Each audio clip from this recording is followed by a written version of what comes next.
Hi, everyone. Welcome to Everyday Real English from Real Life podcast. Welcome to Real English Podcast. I'm Brittany. And I'm Annie. And before we jump in, if you could please like, subscribe, and share this podcast with your friends, it really helps us reach other learners just like you. It might feel fast, but that's just how Americans talk. You'll hear it again later, so no pressure. So today, we're diving into a topic that, honestly, just thinking about it makes my palms sweat a little. It's that moment where your stomach just drops, your heart starts pounding, and you realize you have to use English in a really, really high-stakes situation. Yeah, we're talking about car accidents and, getting pulled over by the police. It's the ultimate nightmare scenario for almost anyone, but it's so much more terrifying if English isn't your first language. It really is. It's that language freeze we talk about. Right, the language freeze. There's actually, biological research on this. When you go into that fight or flight panic mode, the blood literally leaves the logic parts of your brain. Where all your vocabulary lives. Exactly, and it goes to your muscles instead. That makes so much sense. You could be totally fluent, ordering coffee, chatting at work, no problem. But the second you hear that loud crash or see those blue lights, your brain just it slams the door shut on your English. You might forget your own phone number. Totally. So if you're listening right now and thinking, I would be so scared, just know that's normal. That's a biological response. It's not because your English is bad. Not at all. It's because you're human. Right. And that's why today, this isn't about teaching you perfect grammar. No. Today is about survival scripts. We want to give you a really simple plan, almost like a checklist, so when your brain freezes up, you know exactly what to do and say to protect yourself. I love that. A script. It just bypasses the panic. Okay, so let's walk through it. You're driving, and you hear that awful crunch of metal. You're in an accident. What do you do in those first, 3 minutes? The very first rule is super simple. Safety comes before English. Okay. Before you worry about a single word, you have to secure the scene. Which means stopping the car immediately. I think it's worth saying. In every state in the U.S., driving away from an accident, even a tiny one, oh, it's a crime. it's a huge crime. It's called a hit and run. And that can be a felony. So, you stop.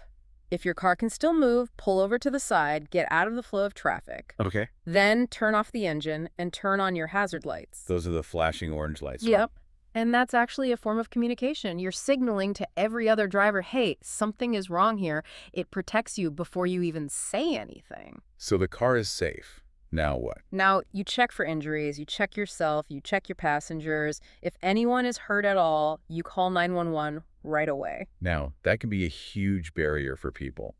They're afraid they won't know how to explain the whole story to the 911 operator. But you don't need to. 911 operators are trained for this. They don't want a long story. They just want quick facts. So you don't need to say, well, I was driving down the street in this blue car. Not at all.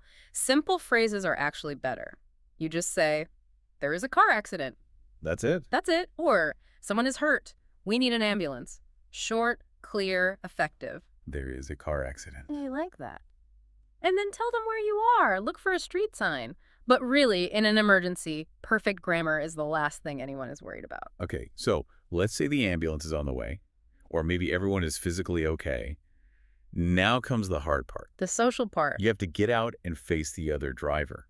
And this is where I think American culture sets a really dangerous trap. It really does. I mean, think about it. If you bump into someone in a supermarket, what's the first thing you say? Oh, I'm so sorry. It's just a reflex. It is. But in a car accident, those words, I'm sorry, they change meaning completely. Legally, an apology can be seen as an admission of fault. Right. You're basically trying to be nice, but you're handing their insurance company evidence that the accident was your fault. Exactly. Even if you say something like, oh, I didn't see you, you are putting the blame on yourself. So the golden rule here is be polite, but do not apologize. That takes a lot of self-control. So instead of, I'm sorry, what do you say? How do you show you're a good person without admitting guilt? You can ask, are you okay? Ah, okay. That shows you have human concern, but it doesn't accept any legal responsibility. Are you okay? That's perfect. It's humane, not a confession. After that, your only job is to be a data collector. You just need their name, phone number, insurance company, driver's license, and their license plate number. Trying to write that all down when your hands are shaking from adrenaline sounds impossible. For sure, which is why you use your phone. Don't write it, just take photos. A picture of their license, their insurance card, their license plaque. And the damage to both cars? Yes. Yeah. Photos don't have an accent. They don't make grammar mistakes. They're the best proof you can have. But you do have to ask, right? You can't just start snapping pictures. Right. So let's lock in a few key survival phrases here. I actually want everyone listening to say these out loud with us. It builds muscle memory. Let's do it. Okay, first, to check on them. Repeat after me. Are you okay?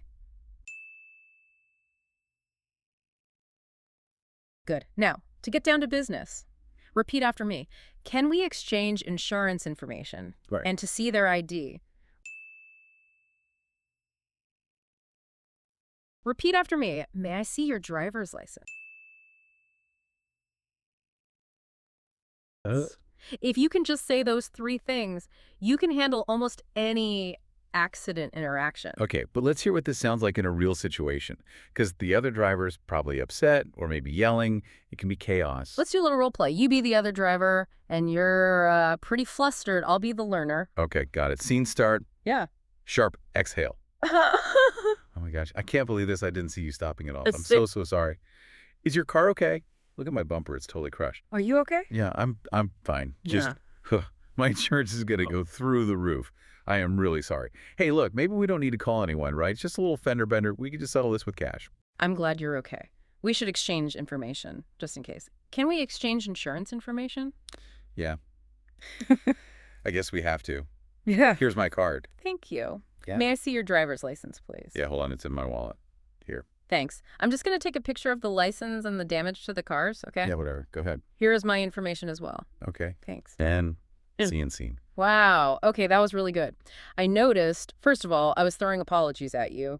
I'm sorry I didn't see you. It would have been so easy for you to just say, oh, it's okay, I'm sorry too. But you didn't. I didn't. I just acknowledged you were okay, but I didn't get into the story of what happened. And when I tried to get you to just settle it with cash, which happens all the time. Oh, all the time? You didn't argue. You just went back to the script. Mm-hmm. We should exchange information. Repetition is your best friend. You don't need to win an argument. You just need to get the data. Okay, so a lot of the time, the police will show up. Maybe you called them, maybe someone else did. This changes everything again.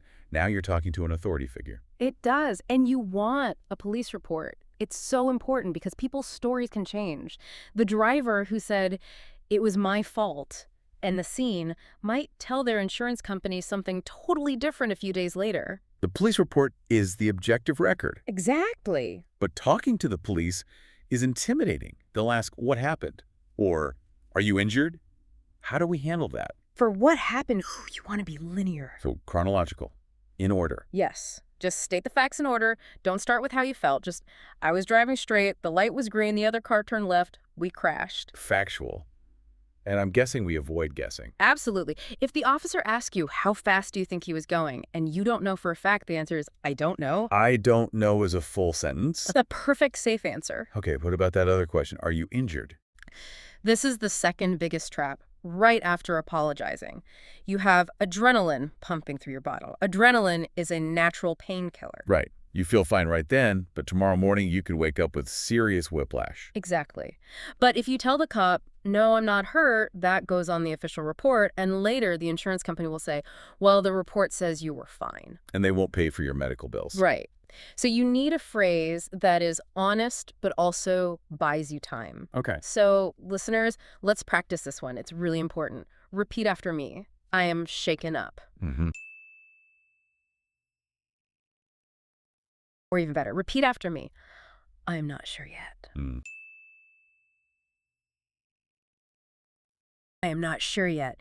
It's the honest truth. You don't know how you'll feel tomorrow. That's brilliant. Yeah. It's honest and it protects you. Okay. Let's switch gears. We've covered the crash, now the traffic stop. The dreaded flashing lights behind you. This is a totally different situation. Yeah. In an accident, the police are there to help. In a traffic stop, they are investigating you. And you have to remember, they're nervous too. Traffic stops can be dangerous for them. So your first job is just to make everyone feel safe. So you pull over safely to the right. And then Start the engine. And this is the most important part. Put both of your hands on the steering wheel where they can see them. Right. Because if you start digging around in your glove box, your bag, before they get to the window. It looks like you could be reaching for a weapon. Okay. So you stay still. You wait for them to ask for your documents. They'll say, license and registration, please. Now, what if my registration is in the glove box? I have to move my hands to get it. So you narrate your actions. You tell them what you're going to do before you do it. You say, okay, it's in the glove box. I'm going to reach for it now. That makes so much sense. It just calms the whole situation down. Now, what about that trick question they always ask? Do you know why I stopped you? Yes. This is a classic technique to get you to confess. If you say, was I speeding? You just admitted to speeding. You did their job for them. But it's so natural to want to guess. I know, but the safe answer is... I'm not sure, officer. That phrase, again, it works for everything. It's polite, it's not a lie, and it gives them nothing. And what if you don't understand the officer? If they're talking too fast? It is perfectly fine to use your learner card here. Just say, I'm sorry, English is not my first language. Could you please speak slowly? Most officers will immediately slow down and be much clearer. Let's do a quick role play for this. I'll be the officer. You've just pulled over. I'm at your window. Okay. My hands are on the wheel. Waiting. Sound of a light tap? Good evening, ma'am. License and registration, please. Sure, one moment. My registration is in my glove box. I'm going to reach for it now. Go ahead. Here you go. Thank you. Ma'am, do you know why I pulled you over this evening? I'm not sure, officer. You have a broken tail light on the passenger side. It's completely out. Oh, I see. I understand. Thank you for letting me know. I'm just going to issue you a warning tonight. Make sure you get that fixed soon. I understand. Thank you, officer. End scene. That was perfect. You didn't make an excuse like, oh, I was just on my way to the mechanic. You just said, I understand. I understand and thank you are really the only phrases you need if you're getting a warning or a ticket. The side of the highway is not a courtroom. You're not going to win an argument there. Less is more. Okay, we've covered a ton of ground here, from the panic of a crash to the legal trap of saying sorry, all the way to a traffic stop. It is a lot to remember, but the main goal isn't to be charming or funny. It's just to be safe and clear. Let's review those key survival phrases one last time. These are your tools. Say them out loud with us again, just to lock them in your memory. Ready. For the other driver, instead of sorry, repeat after me. Can we exchange insurance information? Good. For the police, when they ask if you're hurt, repeat after me. I am shaken up. Or even better, I am not sure yet.